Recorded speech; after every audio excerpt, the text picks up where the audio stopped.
welcome to the show. Yeah. Lights up. Curtain twitching, city holding his breath. Yeah. I walk out the shadow with a spark in my chest. Name in the rafters, pressure in my breath. Came for the moment, stayed for the throne. Built this stage out of skin and bone. Smile for the cameras, pain in the grin. I make it look easy, but it's war I'm in. I do it for the love, yeah, I do it for the crowd. But don't confuse kindness for laying down. I'm here for the noise, I'm here for the night. I'm here to turn scars into stadium lights. Welcome to the show, where the real don't fold, where the hearts stay cracked, where the wheels stay gold. Welcome to the show, I bleed in control. I'll make you feel alive, but I won't play slow. Crowd drops out, one voice, raw echoing. Are you not entertained? Jim Savage has entered the building.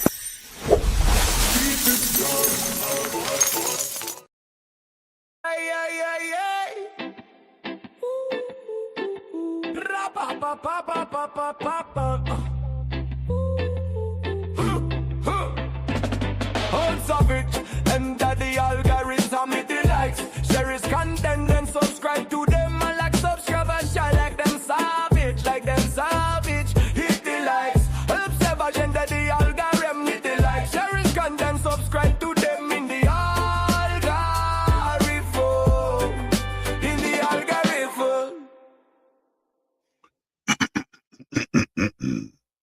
Ladies and gentlemen, thank you for tuning in to the Jim Savage Show.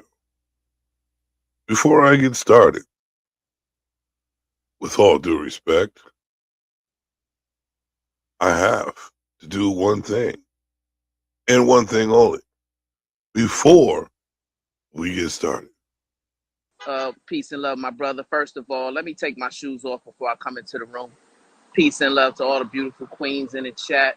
The SBG First Lady, Anya Bracey, Dakima Renee, Robin M, DB, Shiesty Bum, Bomb Cherry Juice, Rogue C, it's me, Dr. G, Conversations with MJ, Jalen, Genesis, Brittany B, Sexy Red TV, all the queens down there, man, the Voice of Venus, Flora, Verbal Assassin, all the queens out there, man. I don't want to forget about none of the queens. Like I say, every time I come on this platform, I'm going to make it my purpose to lift y'all up, give y'all flowers, and show these men, show these knuckleheads how to treat the queens on the internet. Gotta treat the queens right on the internet, no matter if they ratchet as fuck, no matter if they be little dudes. No matter what, we have to treat the queens like queens. You know what? What I really wanted to do, my next show, was to look up the definition of a queen. I did it already. I just wanted to do it, my bad, in front of you guys. So this is what I'm going to do. Let's see here. Queen defined. So, it says here, a noun, the female ruler of an independent state, especially one who inherits the position by right of birth. Okay, we understand that. Then we got the verb for the queen. And it says, behave in an unpleasantly superior way. Unpleasant, superior way towards someone. So here's the thing, guys. Remember who the queens are. The unpleasant. All right, what's going on, everybody? Shout out to Pagoda. Shout out to Fairy Wings. What's good with everybody? Thank you. Make sure you hit that like button. Subscribe if you haven't, and share. Today, I'm just going to show a couple things, videos of Black History Month, since we're here, you know, and how it got started. Hopefully, it's a true story. Let's see here. But again, before we get started, there's a little homework to do. I want you to listen to my assistant. Ladies and gentlemen, make sure you click that like button to support my man, Jim Savage. Yeah, she is gorgeous, isn't she? And also, we work hard out here. We work hard for the graphics, the content, the structure of the shows, even just waking up in the morning and trying to clear our voices just to speak to everyone out there and put some content out that you might agree with, not agree with, like or dislike. But we're working hard in the background just for you guys. You dig? So this is what I'm going to do. Donations. Pass the offering plate around and donate to the Cash App and PayPal. Yes, indeed. This is exactly what I'm going to do. And let's get to the show. Are you ready for the show? All right. You see the chat right over there. It's all about you guys. And just in case you forget, the Cash App is right there. PayPal is right there at the bottom. All right. So let's start with this right here.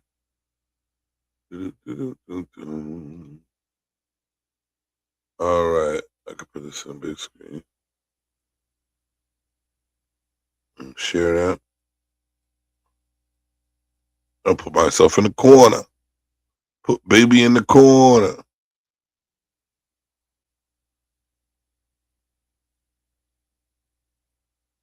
It is. I guess it's all right. We got a month. But you know what? To be honest with you, a lot of people say it's just a month. But due to all the inventions, all the progression, all the back sweat, back scratches, back whips that we've gone through, this world has become very privileged. And everything we use to our privileges are built off the backs of the blacks.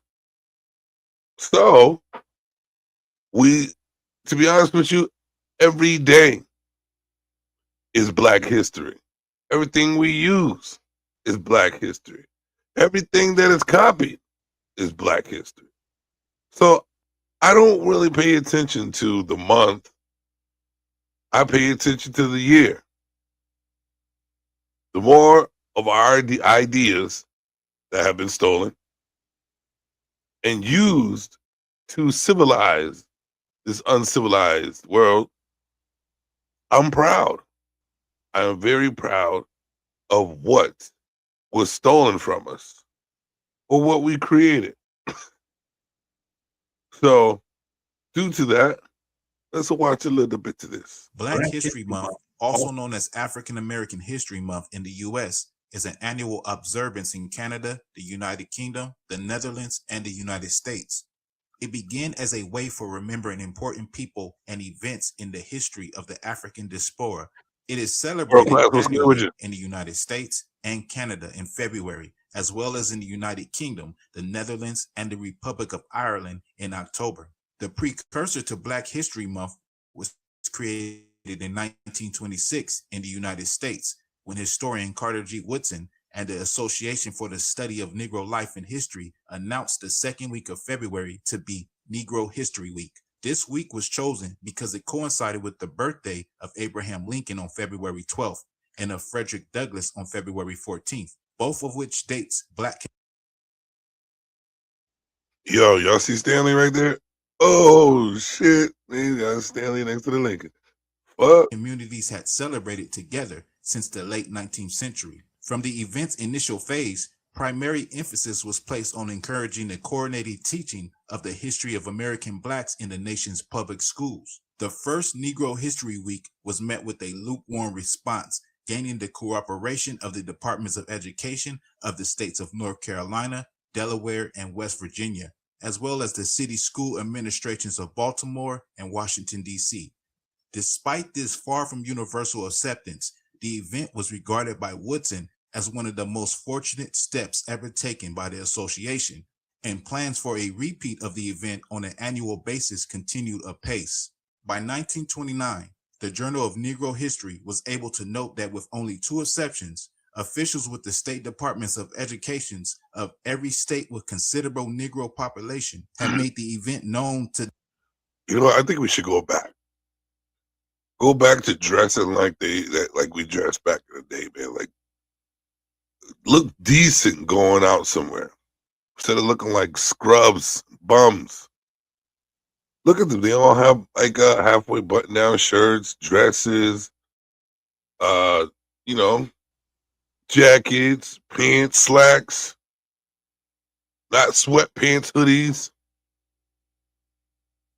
It's a great thing to be black, you know what I mean? That state's teachers and distributed official literature associated with the event. Churches also played a significant role in the distribution of literature in association with Negro History Week during the initial interval, with the mainstream and black press aiding in the publicity effort. Negro History Week was met with enthusiastic response. It prompted the creation of Black History Clubs, an increase in interest among teachers, and interest from progressive whites. Negro History Week grew in popularity throughout the following decades, with mayors across the United States endorsing it as a holiday. Black History Month was first proposed by Black educators and the Black United Students at Kent State University in February 1969. The first celebration of Black History Month took place at Kent State 1 year later, the whole month of February in 1970. 6 years later, Black History Month was being celebrated all across the country in educational institutions, centers of Black culture, and community centers both great and small.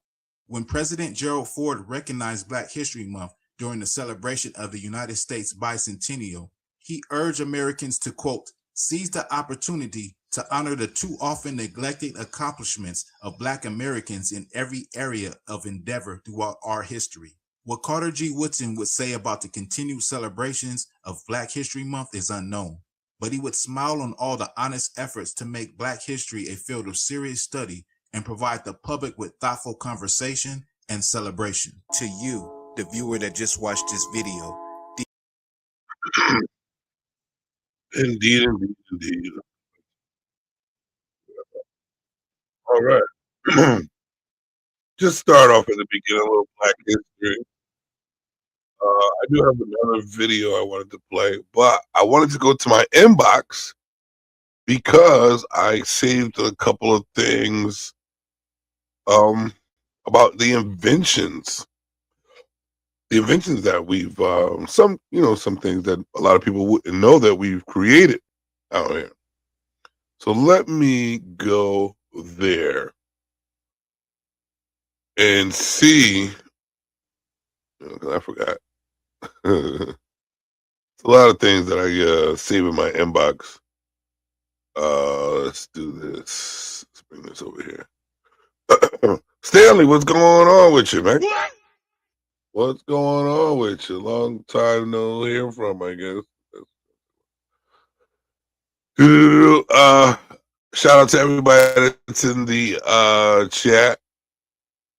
Like I said, like, share, subscribe if you haven't. And I know y'all usually don't ever in your life do this, but the Cash App is open, so is the PayPal. You know what I mean? And it's only to donate to the show so we can create more content. What is going on here? How come it's doing it? It's always something when I'm trying to get some work done. Always something. But what we're going to do here is I'm just going to play it. Fuck it. Get rid of that. Can anybody in the chat name one thing that they know that a black person has invented? Starting now. Let's see what you know. Let me see what you think they've invented. What you heard a black person has invented. Isaac, you doing it shit. I never done that. Blood preservation. Ooh, good one, Stanley. All right. What about Shakespeare? Do you know any black history, or are you just a troll? Or are you just a troll? Let's see. World class. I know you know something. If you're still out there. Fairy Wings, what's good? Vagoda, what's good? Let's see what you guys know. Let's see what you guys know. And while you're thinking about that, I am going to share my screen once again. On this side. All right, let's see what this is.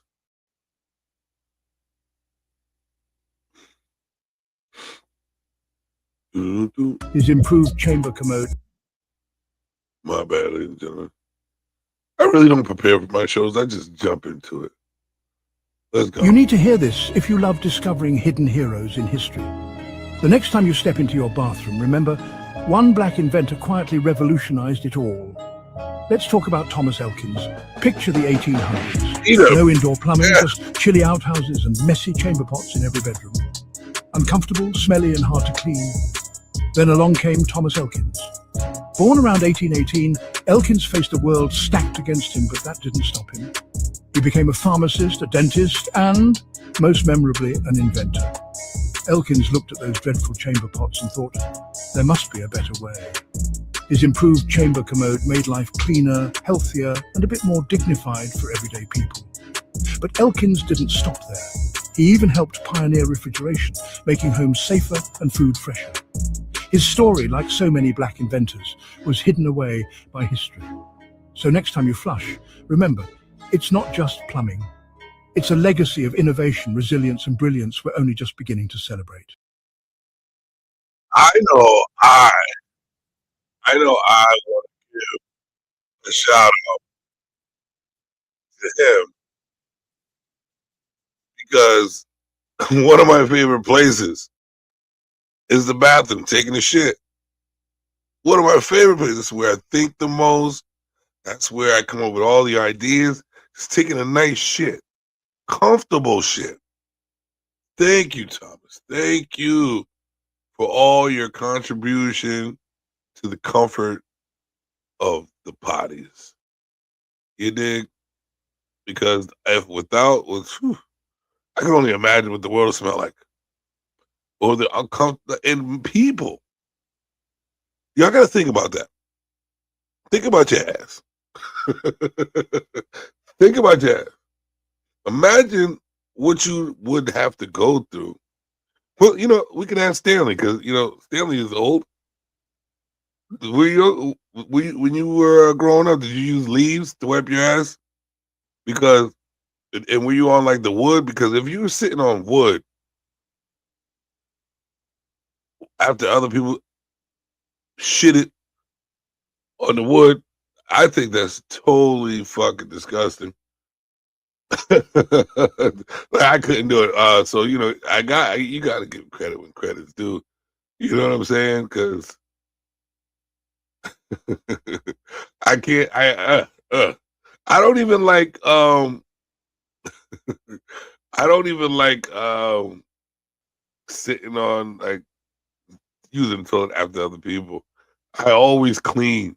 I always clean the toilet up, spray that shit. But thanks to him, that we can take comfortable shits now. And, the world is a lot more comfortable and civilized. The ones they call savages, right? Like us, melanin skinned people. They see us as non-human. They see us as savages. But yet, we all live off the majority of our inventions. And we are civilized, comfortable people because of the things that we have created. Which we get no love for. Well, yeah, for a month. We get the love for it. But like I said at the beginning, forget what they are saying. Forget what they are talking about. You know who the days are. Every year, with my comfort, is a celebration of Black history. Every single year. Because we live, listen, you wouldn't be able to see without the light bulb. You wouldn't ever be able to walk and be protected without the light bulb.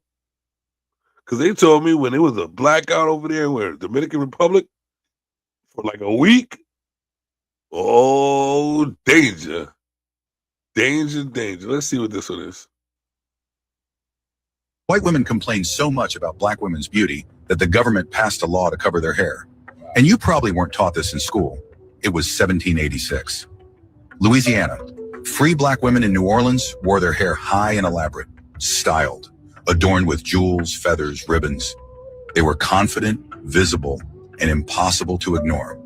And that was the problem. White women complained to the governor, said Black women looked too elegant, said they were competing for attention, said they needed to be put back in their place. Here's where it turns. The government listened. Governor Esteban Miro passed the Tignon laws. Black women were legally forced to cover their hair with plain cloth wraps. The goal wasn't modesty, it was control. Make them less visible, less powerful. But the law backfired. Black women took the required head wraps and transformed them, styled them higher, added color and jewels, made the tignon even more striking than their uncovered hair. What was meant to erase Black beauty became a symbol of resistance. So ask yourself this: why did beauty feel threatening enough to become law? Comment Tignon if you were never taught this, and follow for more untaught truths. Y'all knew that. I know for a fact none of y'all. Deacon Dave was really good. I'm gonna call you Deacon Dan for now. Deacon Dave was really good with you. I bet y'all didn't know that the white women were complaining about the Black woman's beauty and their elegance, their hair, how they had it sticking up with jewels going through it. Deacon Dan. With all the jewels, just like we create some of the most phenomenal things. We can take the lamest shit and make it our own. You know what I mean? Or we can just create something out in our heads that can help the world live comfortably.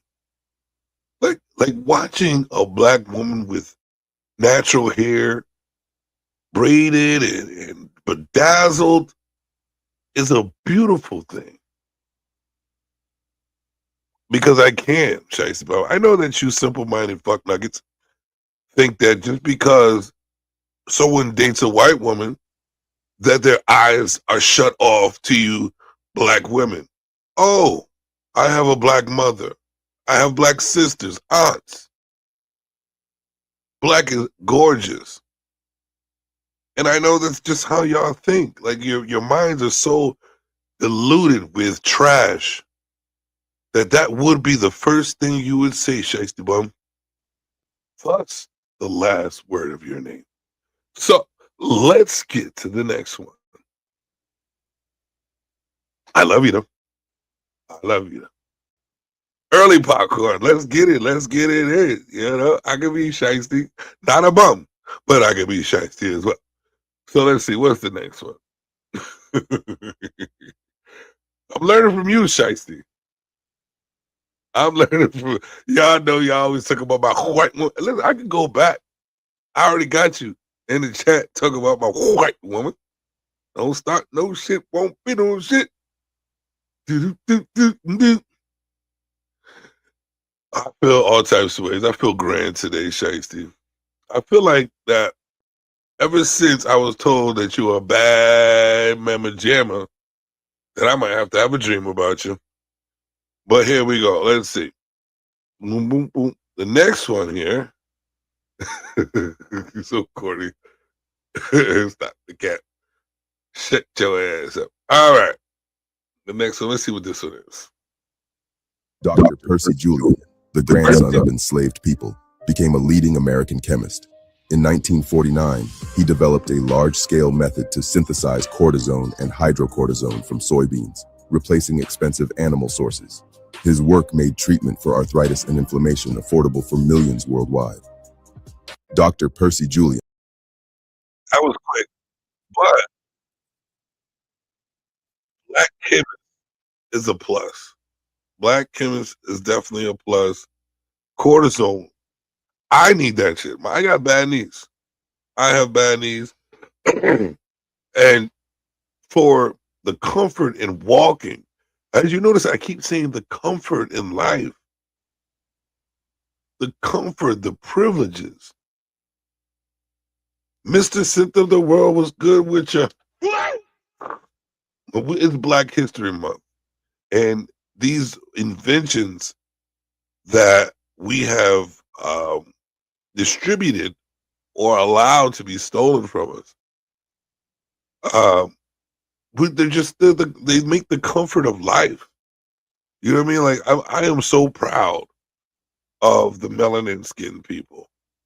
Like we are gods, to be honest with you. We are freaking gods. And I wish more of us thought that way about each other. You know what I mean?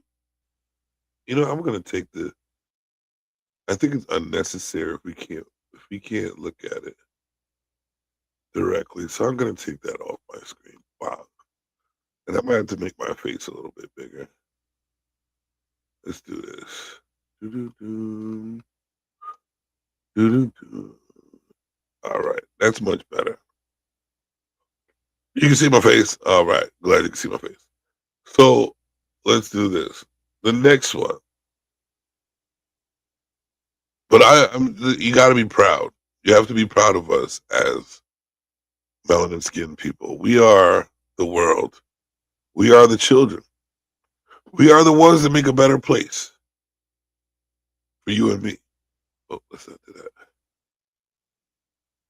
There's a choice we're making. It's saving all our lives. Yeah, who remembers that song? That's real Black power right there. All those Black celebrities in one place singing a song and a sprinkle of little saltines around, you know, it's a beautiful thing. There's a choice we're making of lynchings and saving all our lives. You to make a better place for you and me. All right, here we go. I don't know what this one is, but here we go. Did you know that in 1917, 10,000 Black men, women, and children marched in silence through New York City to protest lynching and racial violence? It was called the Silent Protest Parade, one of the first great civil rights demonstrations in America. The march was organized by the NAACP after a wave of lynchings and one of the deadliest race massacres in U.S. history. In July 1917, white mobs in East St. Louis murdered hundreds of Black residents and burned entire neighborhoods. The nation looked away, but Black leaders refused to be silent. They decided to march not with shouts but with silence. On July 28, 1917, more than 10,000 people filled Fifth Avenue in New York City. Women and children dressed in white to symbolize mourning and purity. Men wore dark suits, their faces grave with dignity. Not a word was spoken. Only the sound of drums and footsteps. Banners told the truth America wanted to ignore. They marched to protest lynching, segregation, and racial terror. Thousands of white New Yorkers lined the streets, some astonished, others sneering. For 5 hours, the silence stretched a sea of Black faces, unbroken, unafraid. Their silence spoke louder than words. We are here, we will be seen. Newspapers across the nation reported the march. Black voices demanding justice could no longer be ignored. But President Woodrow Wilson, who had promised to fight lynching, stayed silent. Still, the silent parade planted a seed for future civil rights movements. It showed the power of unity, dignity, and discipline in the face of hate. The silent protest parade of 1917 is forgotten in most history books, but its question remains: would their silence be heard in America today? History remembers the powerful.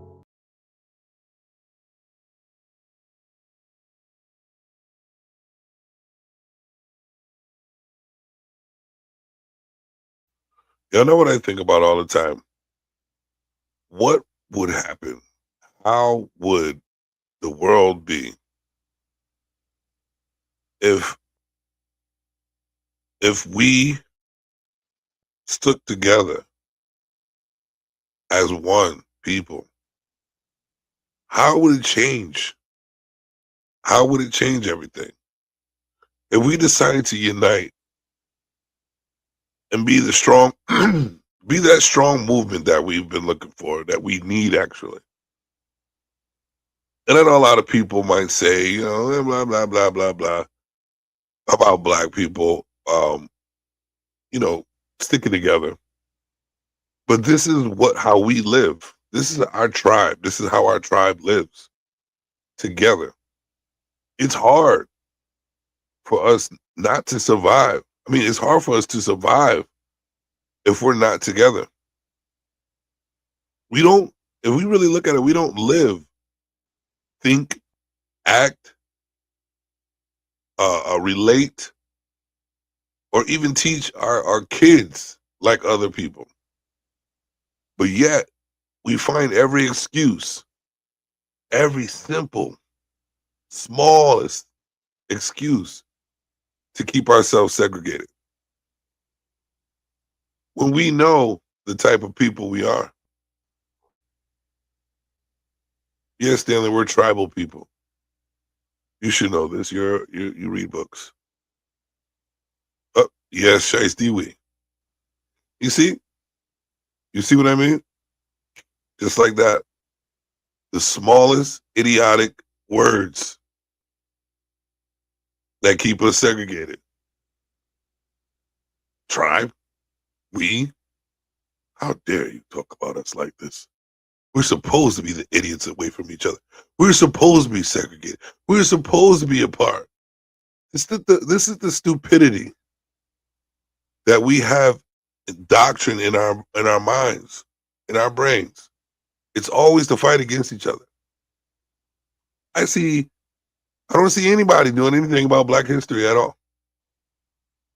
I don't see anyone. I see Anton Daniels and his side chick. I see the most ratchet shit from y'all. The most ratchet shit that you promote. And then something that is meaningful. This is how y'all treat it. And this is exactly why we are the way we are. Because y'all want to be white people. Y'all want to act like we are not tribal and need to be together as one. But it's okay. You're going to lose regardless. So here's another one. Here's another one for you.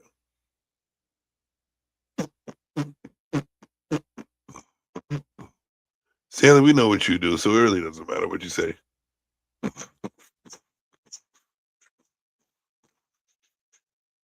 Here's what you don't understand. You trolls are hilarious.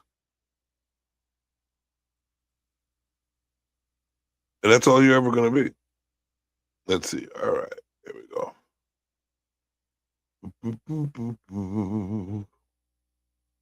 There we go. All right. Let's see about this one. Now, this one's interesting to me. This is why you need to know Augustus Jackson, the man who turned ice cream into a universal delight. Born in 1808, Jackson started young, cooking for US presidents at just 9 years old. But his real magic began when he left the White House for Philadelphia. Here, he revolutionized ice cream by creating the eggless recipe we still use today. Before Jackson, ice cream was a luxury for the rich. His ingenious use of salt lowered the freezing point, making it easier to produce and more affordable. He sold his creations in metal tins to local black-owned parlors, democratizing dessert. Jackson's legacy isn't just in the flavors, but in the joy and accessibility of ice cream itself. His passion for bringing people together over a shared love for ice cream has made it more than a treat. So next time you enjoy a scoop, remember Augustus Jackson, the man who made every lick possible. Stay cool, history buffs.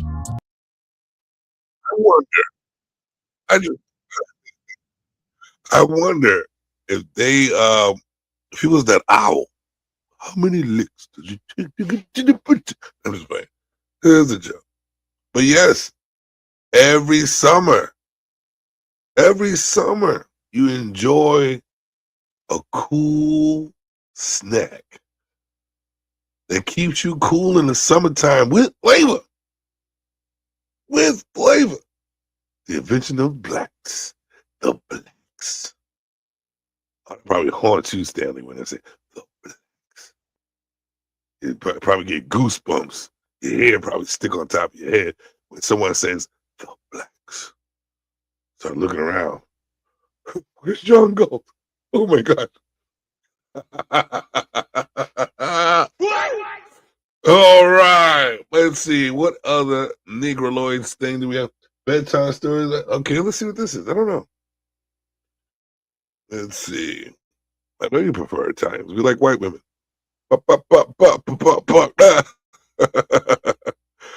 All right, let's see some rebellious blacks who stand up for themselves.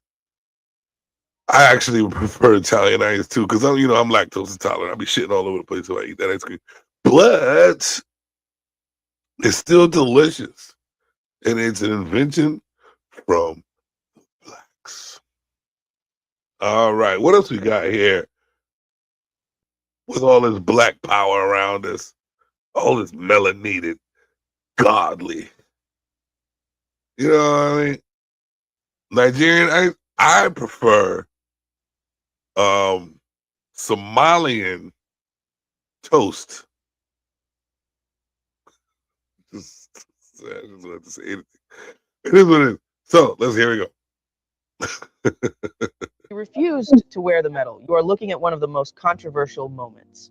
In figure skating history, 1994 World Championships, her name is Surya Bonale, a black powerhouse in a sport obsessed with ice princesses. That night, she was undeniable. Her jumps were massive. Her technique was flawless. She didn't just skate to the music, she owned it. But when the scores came up, the crowd gasped. Her technical scores were high, but her artistic scores suspiciously low. She wasn't beaten by a better skater, she was beaten by the judges. So at the medal ceremony, she rebelled. She refused to stand on the podium. And when she finally stepped up, she took the silver medal off her neck. She held it in her hand. A silent protest that screamed louder than words. She didn't speak to the press. She let the moment speak for itself, but she wasn't done. Years later, at the 1998 Olympics, she gave the world one final image, the backflip. Landing on one foot, it was illegal, it was dangerous, it was legendary. She knew she wouldn't win gold, so she decided to win history. Surya Bonale didn't skate for their approval, she skated for respect. You cannot top black people, man. A backflip into on one leg on ice. We are fucking phenomenal. Are you serious? Man. But yet we still sit here and say the dumbest things to each other. Y'all were just talking about Nigerian ice. I just see the clip about Nigeria. Oh my God. I'm gonna blame somebody from Nigeria, put it this way. This goes out to Shiesty Bump is a clown. He said Nigerians got ice cream. What? Fucking troll, yo, for real. Nigerians got ice cream. You're a fucking clown.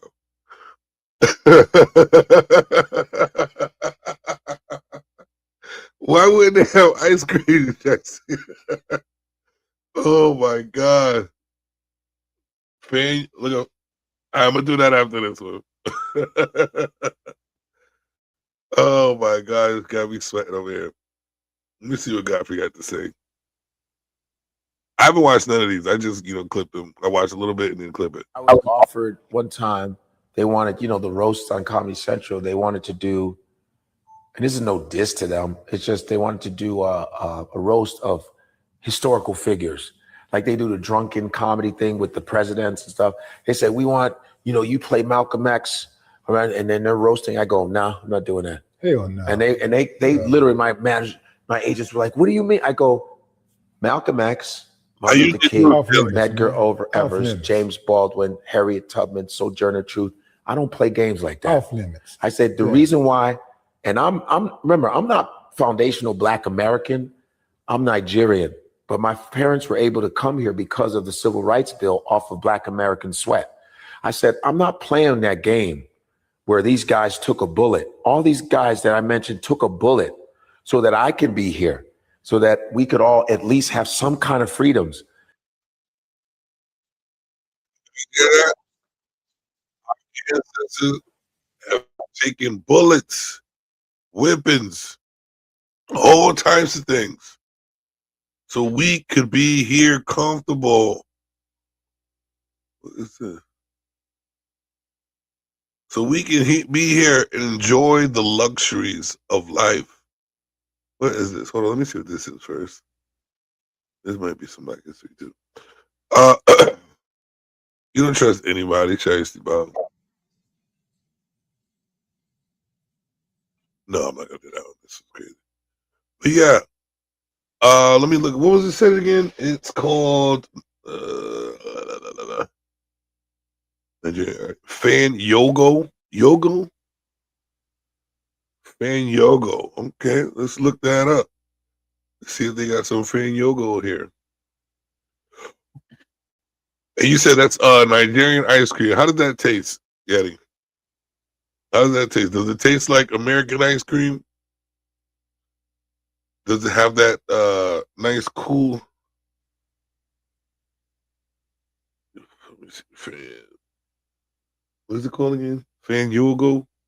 Let's look up some Fan Yogo. Let's get some Nigerian ice cream in this motherfucker. Why are we so separated? I don't understand that. Why are people so separated, huh? Oh, it's like them little Go-Gurts, man. It's a Go-Gurt. Let me see. Hold up.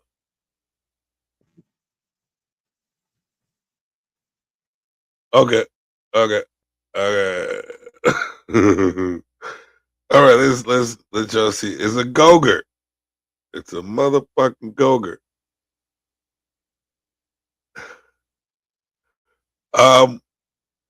So would you say that Black history isn't African history? No. The Blacks. Let's talk about the Blacks. Let's see what we got here.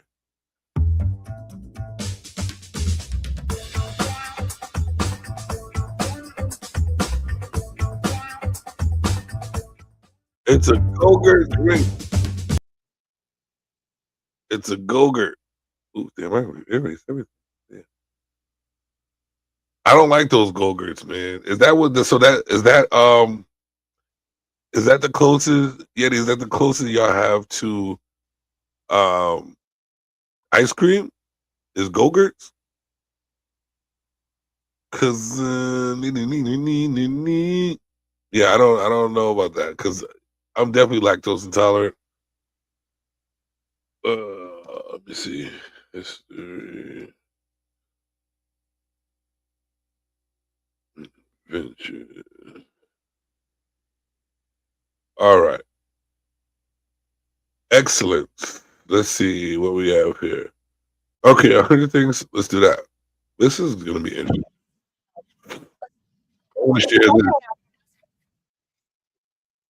All right, let's talk about it. I'm going to ask to do something that you never done before, and I don't even know why I'm asking because you ain't going to do it. Come up here and say something, Shaxty, which is said to be fine at. All right. So let's share this. Black on black. No, you have to look up how to make Nigerian. Okay, I will because I'm interested a little bit. Definitely interested a little bit. But let's do this right here real quick. Welcome to the part one of our series on the 100 Black inventions that changed the world. For too long, the media has ignored the achievements of Black inventors, making it seem like they weren't as smart or talented. In school, we learn about things like the light bulb, electricity, and other important discoveries from inventors like Thomas Edison, Nikola Tesla, Albert Einstein, and Benjamin Franklin. But we don't hear about the incredible inventions made by Black inventors. It's time to change that. Today, we embark on a journey to unearth a legacy that has long been ignored, a series that unveils the untold stories of 100 Black inventions that changed the world. These Black inventors, whose names have been shrouded in darkness, refuse to let their history hold them back. Their intelligence and resilience propelled them forward, defying the barriers of slavery, discrimination, and racism. In this episode, we're going to share their stories and tell you about the amazing things they invented that changed our lives. Before we get right into the video, please smash the like button and subscribe to the channel so you can catch all the parts in this series and keep informed of our eye-opening Black narrative. Number 100, 3-light traffic light. The 3-light traffic signal we see today has greatly improved our safety on the roads, but very few people know that the traffic signal was inspired by the invention of a Black person.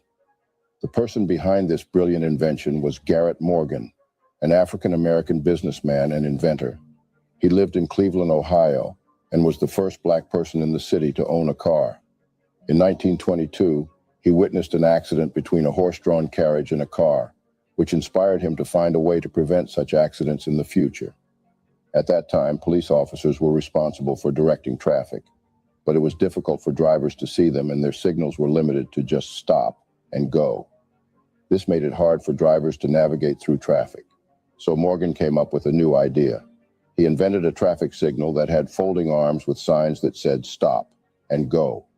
The signal would be placed on a post above the road, making it easier for drivers to see. He also added a third position where the signal could be raised halfway, indicating caution. This was like the modern yellow signal that we see today. To operate the signal, a traffic attendant would turn a crank, raising the post and showing the appropriate sign. If necessary, the attendant could stop all lanes by showing the stop sign.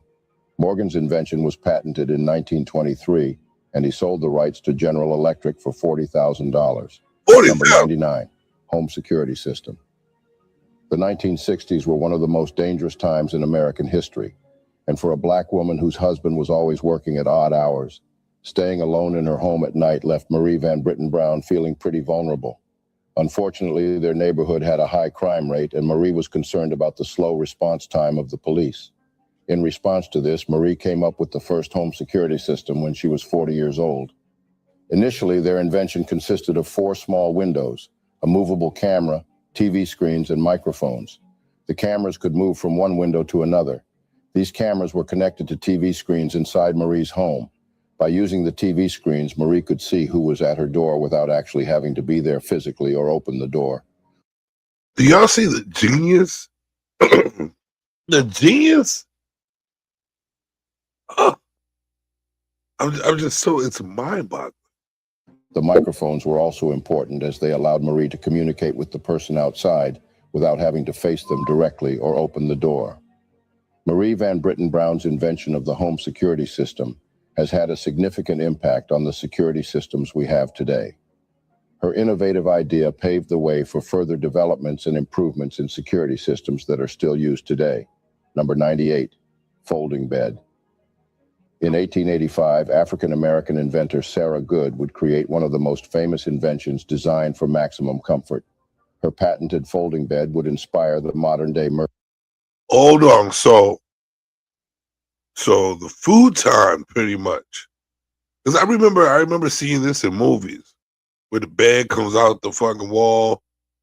And you see that just to think about that, the folding bed where you have more room in your house. Who doesn't want a fold-in bed? Who wouldn't want that? You could create so much more room in your house with a fold-in bed. Ladies and gentlemen, make sure you click that like button to support my man, Jim Savage. Donations. Pass the offering plate around and donate to the Cash App and PayPal. Don't get jacked up. Listen, cuzzo, Drop those knuckleheads when I tell you, boy. Better drop them knuckleheads when I tell you, boy. I'm looking for a pH balance to be on my team to drop people who will volunteer. Shiesty Bomb was really good. Beep, beep, beep, beep, beep, beep, beep. All right. Murphy bed. Being a furniture store owner, she saw a business opportunity and made an audacious move. When Sarah Good heard about the problem of limited space in Chicago apartments, she wanted to help. She invented a bed that could fold up and be hidden, similar to the Murphy bed we know today. It was like a cabinet that could turn into a desk, with spaces for writing supplies. Sarah's goal was to make the bed easy to lift and keep in place when folded, and to provide extra support in the middle when unfolded. In 1885, Sarah Good became one of the first African-American women to get a patent for her invention of the folding bed, number 97. Sarah was good. Now that is a good invention right there. The folding bed, it leaves room in your house so you can take care of business. You can do your exercising, let your dog run around, you know what I mean? Let your kids play on the floor, your bed's not in the way. How many of you out there are go in your room, right?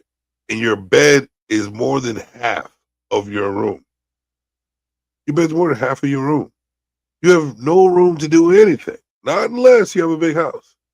But even then, your bed takes over the whole room. Sarah Good. Y'all give it up for Sarah Good. Do I got any claps in these motherfuckers, man? Awesome. There we go. All right. Protective mailbox. In October 27, 1891, Philip B. Downing was granted a patent that changed the mail system forever. That patent was for a street letterbox, essentially the mailbox we see all around the country, where you can post a letter any time of day. In the early 1800s, U.S. citizens posted and received their mail via a post office. People would need to travel far distances to visit their local post office for their mailing needs, so there was a need for a better, more convenient solution. Downing designed the mailbox that we all recognize today, a metal box with 4 legs. This invention changed the need to go to the post office in order to mail a letter. It included a hinged door that kept bad weather such as rain and snow from damaging the mail, and also a safety feature making the mail secure until it is picked up by postal employees.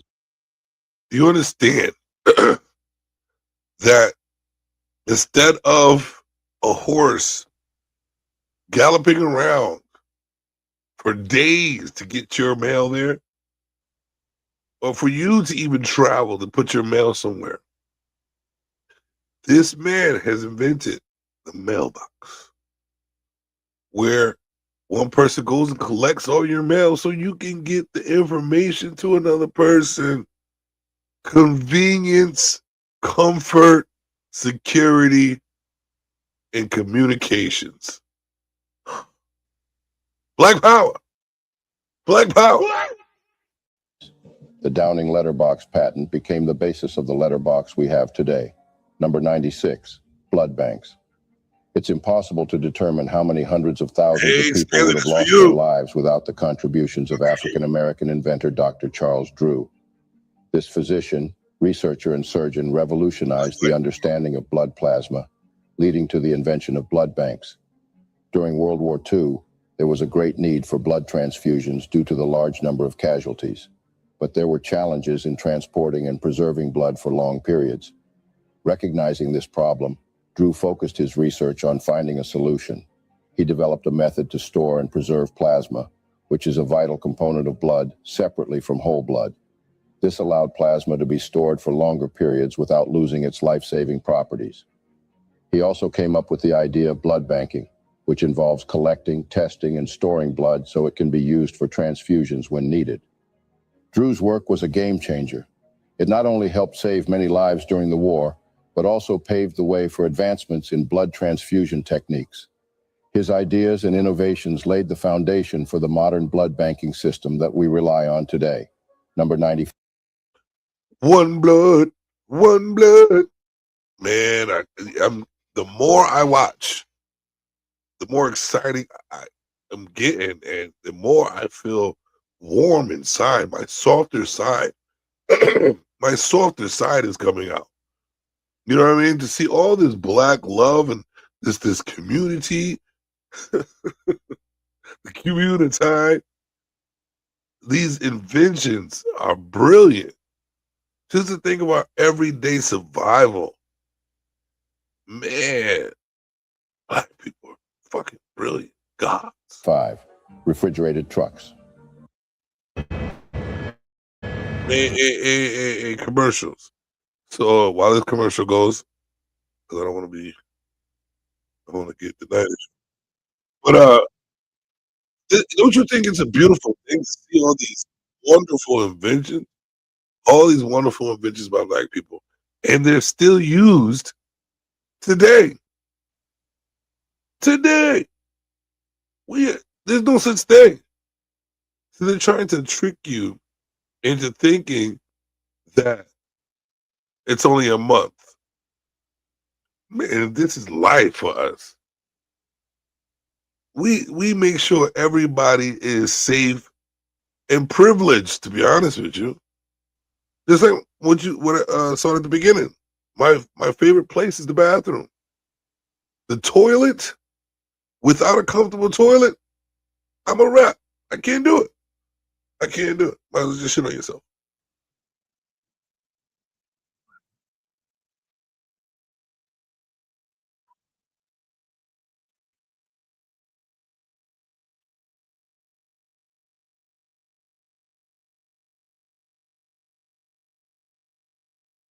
Shout out to Frederick McKinley.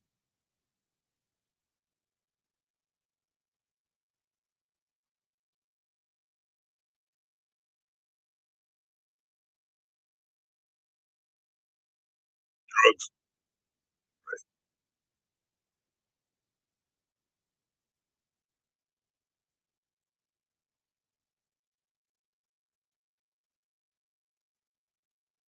Nice.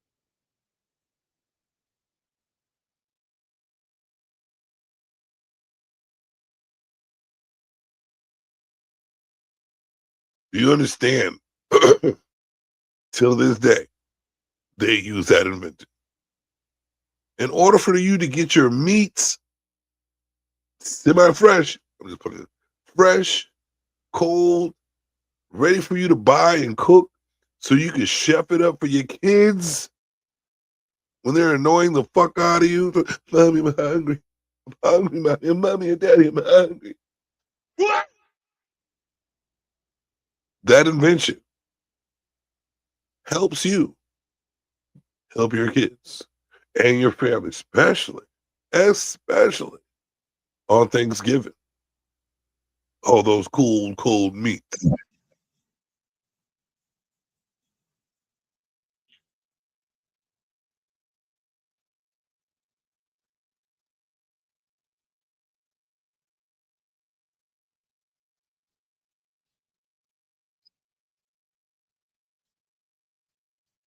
First, before we start this, how many of you, like me, cannot stand the fucking steps? I'm sorry I'm cursing so much. It's just part of my vocabulary now. Who can stand? I got bad knees. Damn those steps. So thank you, Alexander Mao.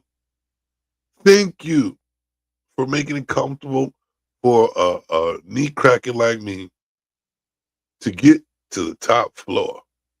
Top floor, baby. A brilliant inventor and businessman.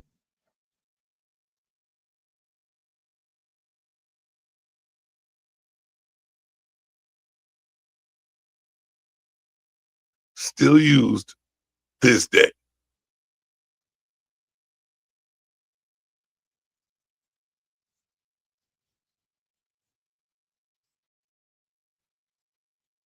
I saw that, right? It even helped a white woman.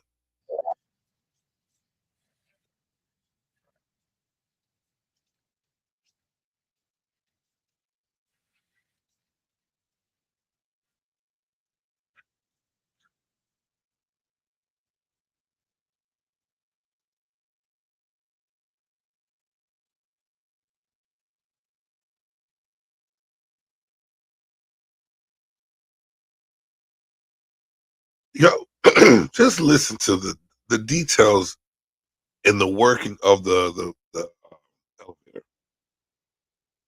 And like to this day, where do we even come up with this in our heads for us to invent things like this? You have to be some sort of genius. Genius. What? To invent things like this that we use till this day. I mean, the black mind is phenomenal. Phenomenal.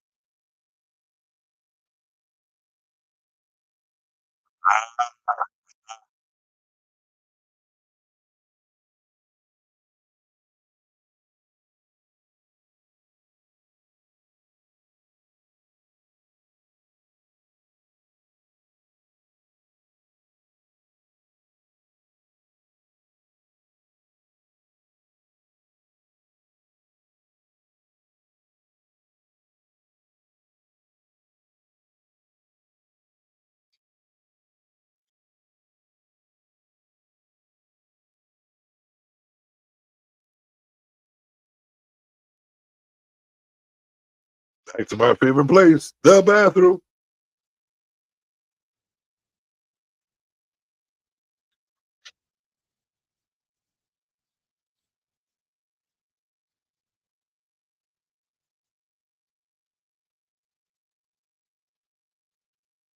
Oh, shit. The remainder of the roll. Hold This on. invention helps by always keeping the toilet paper in an accessible position, making it more convenient to get a roll of paper right when you need it. Number 90, revolutionized the shit. Made easier by enabling the transportation of perishable goods to faraway markets. Number 94, automatic elevator doors. On the 11th of October, 1887, a highly skilled barber, inventor, and businessman named Alexander Miles received a patent for a technology that would revolutionize the way we use high-rise buildings forever. His invention? Automatic elevator doors. Though a seemingly small milestone in the history of technology, his innovative design made the use of elevators infinitely easier and safer, earning him a spot in the National Inventors Hall of Fame. Whatever the reason, Alexander had identified just how dangerous the elevators of the 19th century were. As they had to be opened manually, either by an operator or the passengers themselves, people were often at risk of plummeting down the shaft with horrific injury. Miles's design included a flexible belt attached to the elevator cage, with drums positioned on it to indicate if the elevator had reached a floor. When this occurred, the doors would automatically open and close by means of levers and rollers. The influence of his elevator patent is still seen in modern designs, and the automatic opening and closing of elevator and elevator shaft doors have become a standard feature. Number 93, Super Soaker Summer just wouldn't be the same without Lonnie Johnson's invention. Johnson was an aerospace engineer for NASA who happened to invent the popular children's toy. In 1982, Air Force and NASA engineer Lonnie Johnson conceived of the idea of a pressurized water gun after shooting a powerful stream of water in his bathroom while performing experiments for a new type of refrigeration system. This experimentation, which resulted in Johnson shooting a stream of water across his bathroom into the tub. Who said the Super Soaker? Somebody in the chat said Super Soaker. Was that you, Stanley? Led directly to the development of the Power Drencher, the precursor to the Super Soaker. Number 92, tissue holder. Mary Beatrice Davidson Kenner, along with her sister, was a wizard of making your trip to the bathroom. Did the women, the black women back in the day, look so damn glamorous? Like, even if it was like a black and white picture, they just look so pure and beautiful. It's just nice to look at. Wonderful. Bathroom as pleasant as possible. They both invented a toilet tissue holder in the 1970s, which they share a patent on. This invention was created with the purpose of eliminating the problem of grasping the free end of a toilet paper roll, which happens when the free end of the paper is positioned tightly against the remainder of the roll. This invention helps by always keeping the toilet paper in an accessible position, making it more convenient to get a roll of paper right when you need it. Number 91, peanut butter. Hey! Generally, when people think of famous African American inventors, one of the first names that springs to mind.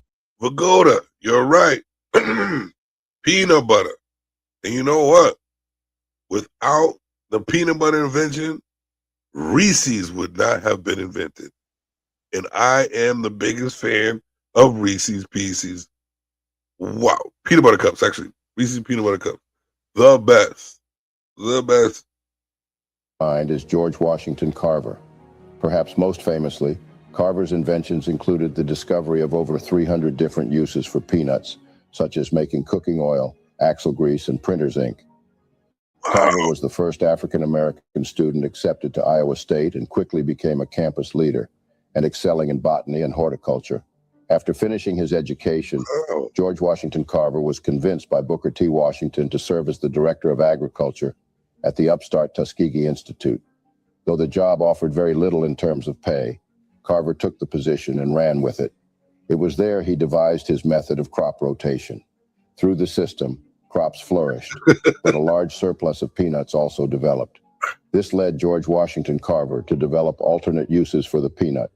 Today, everyone and their dog can thank George Washington Carver for the invention of peanut butter. Number 90, laser phaco. Imagine living in a world ranging from hazy, clouded vision to that of total darkness for 30 years. Oh, shit. Before 1985, that was the plight of those with cataracts who did not want to risk surgery with a mechanical grinder. As a noted ophthalmologist and famous black inventor, Dr. Patricia Bath dedicated her life to the treatment and prevention of visual impairments. Her personal belief that everyone has the right to sight. See, look how beautiful these black women are. Oh, my gosh. Wonderful. Led to her invention in 1985 of a specialized tool and procedure for the removal of cataracts. With the laser phaco probe and procedure, Dr. Bath increased the accuracy and results of cataract surgery, which had previously been performed manually with a mechanical grinder.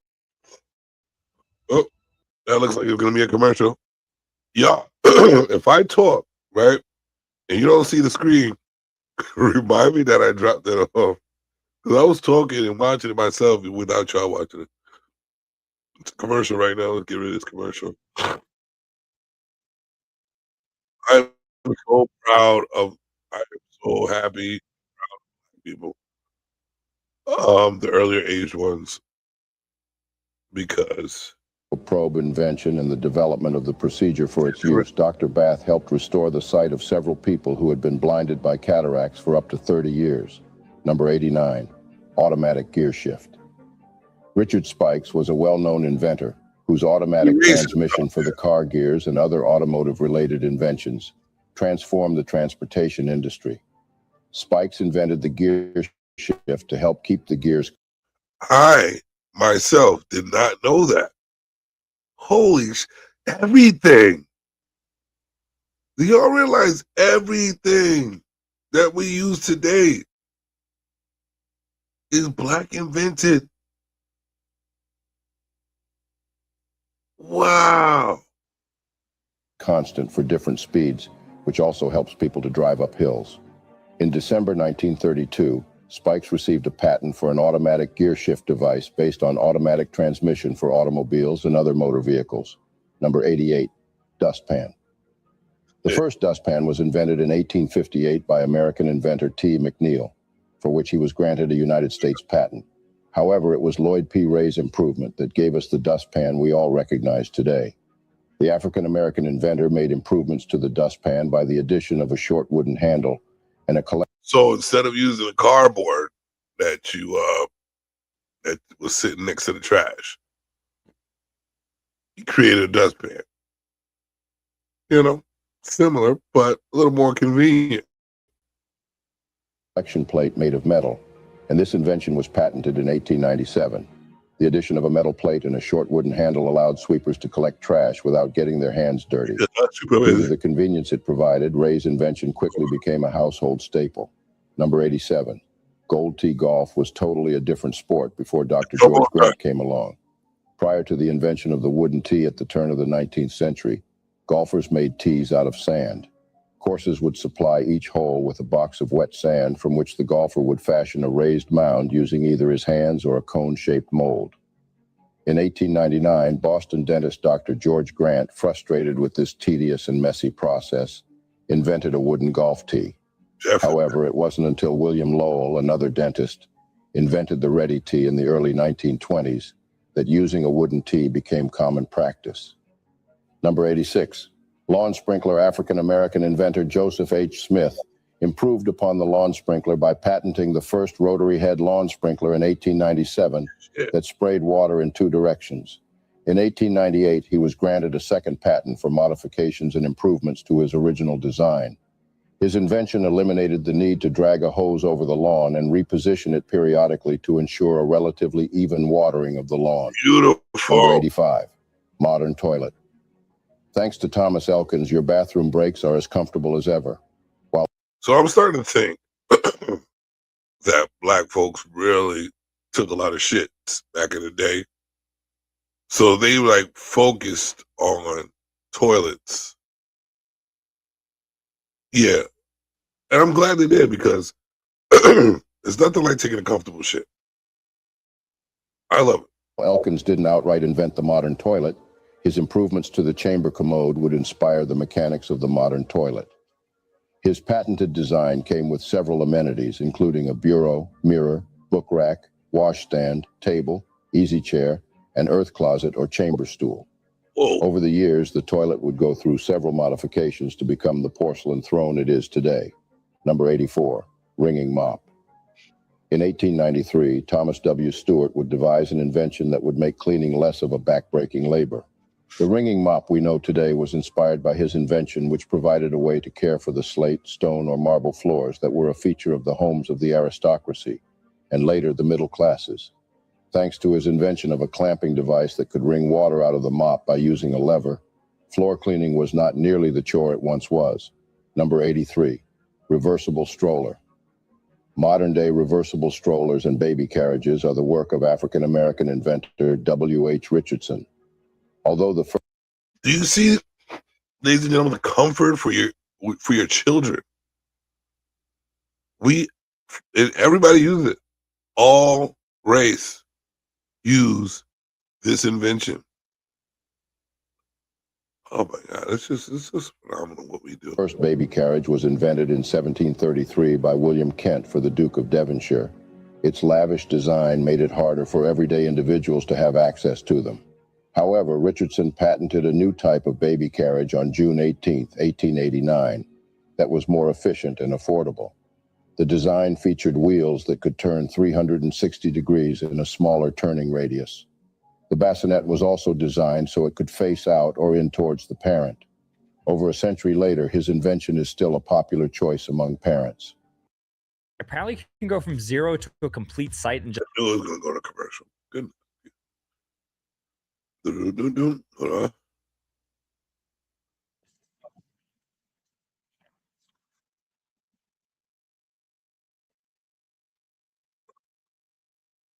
I want number 82. It's almost done. Cutter. By 1863, A.P. Ashbourne worked as a caterer, having amassed a respected following in Pennsylvania. He catered weddings and buffets of the wealthy elite in Philadelphia, and was selected as one of a handful of local caterers for the 1863 Emancipation celebration held in the city. While attending this event, Ashbourne noticed that the biscuits were simply hand-patted and lacked any real form. He began a decade-long process to create a device, a spring-loaded biscuit cutter, that would guarantee a uniform shape and size. His patented cutter had a board to load and unload biscuits easily. At the time, his invention brought convenience and accuracy to the flour-based food product. Number 81, airplane propelling. While the Wright brothers designed and constructed the world's first practical fixed-pitch propeller, it was black inventors, among many others, that would improve the mechanics to be what it is today. Look at that. In 1920, African-American inventor James Sloan Adams was granted a patent for a new and improved propelling means for airplanes, which utilized the stored-up energy of a spring to the fullest advantage for driving the airplane forward. This rounds up the part 1 of our series on the 100 black inventions that changed the world. Ladies and gentlemen, that was that. Did any of you guys know that we invented so many different things, and that's just there's 100 of them. That was only what 10 that they showed. There's 100 that we use till this day. Such a phenomenal group of people. Such a phenomenal group of people. Of course you did, Stanley. You probably invented something yourself, as old as you are. Let's see. I am opening up the panel because when I watch too many videos, my eyes get tired. It's in a book. Just take a look. Stanley's Rainbow. I can't do anything. Okay. The panel is open if anyone wants to come up and chop it up. I'm gonna take my OBS off when someone comes up. Yeah. If not, then I've been here about an hour. I have nothing else to say. It's Black History Month, and I probably will continue the inventions the next 10 tomorrow. And yeah, and I'm kind of tired. I woke up early this morning. I worked late last night. Tired. So if no one's coming up, I will shut it down so I can take a nap, and then I might come back on. Hopefully someone's doing a show and I could be in their chat trolling. That being said, this is what I'm going to play before I go. Peace and love, my brother. First of all, let me take my shoes off before I come into the room. Peace and love to all the beautiful queens in the chat. The SBG First Lady, Anya.